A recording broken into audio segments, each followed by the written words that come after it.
Hi all, welcome to my mini blog. ಇವಾಗ ಬೆಳಗ್ಗೆ ಎದ್ದು ಮುಖ ತೊಳ್ಕೊಂಡು ಫ್ರೆಶ್ ಅಪ್ ಆಗಿ ಅದಾದಮೇಲೆ ನಾನು ಸಹ ಹಾಗೆ ಸಿಂಪಲಾಗಿ ರೆಡಿ ಆದೆ. ಬೆಳಗ್ಗೆ ಮಾರ್ನಿಂಗ್ ಇದ್ದಾಗ ಲಿಪ್ ಸ್ವಲ್ಪ ಜಾಸ್ತಿ ಡ್ರೈ ಅನಿಸುತ್ತೆ, ಅದಕ್ಕೆ ನಾನು ಲೈಟಾಗಿ ಲಿಪ್ ಬಾಮ್ ಮಾತ್ರ ಅಪ್ಲೈ ಮಾಡ್ಕೊತೀನಿ.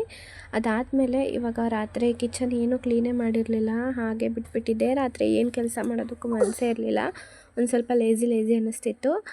ರಾತ್ರಿ ಎಲ್ಲ ಕೆಲಸ ಮುಗಿಸ್ಕೊಂಡ್ರೆ ಬೆಳಗ್ಗೆ ಇಷ್ಟೊಂದು ಹಿಂಸೆನೇ ಇರೋಲ್ಲ. ನೋಡಿ, ಕಿಚನ್ನು ಸಖತ್ತು ಮೆಸ್ಸಿಯಾಗಿತ್ತು. ಆ ಪಾಪುನು ಸಹ ಇವತ್ತು ಬೇಗ ನನ್ನ ಜೊತೆನೇ ಎದ್ದಿದ್ದ. ಅವನು ಕರ್ಕೊಂಡು ಕಿಚನೆಲ್ಲ ಕ್ಲೀನ್ ಮಾಡಿಕೊಂಡು ಅದಾದಮೇಲೆ ತಿಂಡಿಗೆ ಅಂತ ದೋಸೆ ಮತ್ತು ಕೋಸಿನ ಪಲ್ಯ ಮಾಡಿದ್ದೆ. ಇವತ್ತು ವಾರನೂ ಸಹ ಮಾಡಬೇಕಿತ್ತು. ನಾನು ವಾರ ಮಾಡುವಾಗೆಲ್ಲ ಮುಂಚೆನೇ ನೈಟೇ ಎಲ್ಲನೂ ಕ್ಲೀನ್ ಮಾಡಿ ಇಟ್ಬಿಡ್ತಿದ್ದೆ, ಆದರೆ ರಾತ್ರಿ ಏನು ಮಾಡೋಕ್ಕೂ ಮನಸ್ಸೇ ಇರಲಿಲ್ಲ. ಹಾಗೆ ಪಾಪು ಮಲಗಿದ್ದ, ಅವಾಗೆಲ್ಲ ಮಾಡಿಕೊಂಡು ಮನೆ ಒರೆಸ್ಕೊಂಡು ಪಾಪುಗೂ ಸ್ನಾನ ಮಾಡಿಸಿ ಪೂಜೆ ಎಲ್ಲ ಮುಗಿಸಿ ಹಾಗೆ ಒಂದು ರೀಲ್ ಮಾಡ್ಕೊಳ್ಳೋಣ ಅಂತ ಹಾಗೆ ರೆಡಿ ಆದೆ. ನಾನು ಮನೆ ಹತ್ರ ಇದ್ದರೆ ಒಂದು ಸ್ವಲ್ಪ ಕ್ರೀಮೆಲ್ಲ ಹಾಕಲ್ಲ, ಹಾಗೆ ಸಿಂಪಲಾಗಿರ್ತೀನಿ. ಹಾಗೆ ಮೀಶೋಯಿಂದ ಒಂದೆರಡು ಆರ್ಡ್ರ್ ಮಾಡಿದ್ದೆ, ಅದು ಸಹ ಬಂದಿತ್ತು. ಅದು ನೆಕ್ಸ್ಟ್ ವೀಡಿಯೋದಲ್ಲಿ ಶೇರ್ ಮಾಡ್ಕೊತೀನಿ. ಹಾಗೆ ನಮ್ಮ ಹಸ್ಬೆಂಡು ಬೈಕ್ ಸ್ಟಾರ್ಟ್ ಮಾಡಿದ ತಕ್ಷಣ ಬ್ಲ್ಯಾಕಿಗೆ ಹತ್ತು ಕೂತ್ಕೊಂತು. ಅದನ್ನು ಒಂದು ರೌಂಡ್ ಕಟ್ಕೊಂಡೋಗಿ ತುಂಬ ದಿನವೇ ಆಗಿತ್ತು.